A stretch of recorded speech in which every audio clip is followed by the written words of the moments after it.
এই সংস্কার বিরোধী কোনো কাজে যদি সচিবের সংশ্লিষ্ট থাকে তাদেরকে দ্রুত সময় অপসারণ করতে হবে। নয়তো জুলাইয়ের মতো ছাত্র জনতা আবার রাজপথে নেমে আসবে।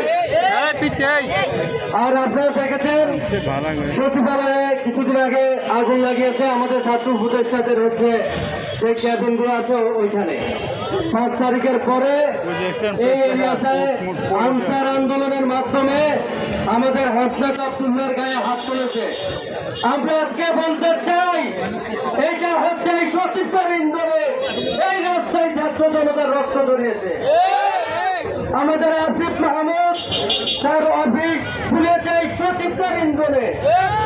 এটা স্পষ্ট এই আন্দোলনের মাধ্যমে প্রমাণিত হয়েছে। সচিবালয়ের কোনায় কোনায় ঘিরায় ঘিরায় আওয়ামী লীগের হচ্ছে প্রাচীর, আওয়ামী লীগের দোসররা লুকিয়ে আছে। তাদেরকে এই অন্তর্বর্তীকালীন সরকার তাদেরকে দ্রুত সময় অপসারণ করতে হবে। হয়তোবা জুলাই যেভাবে আসছে সেভাবে আসবে, তবুও ছাত্র জনতা হারবে না। সবাইকে ধন্যবাদ।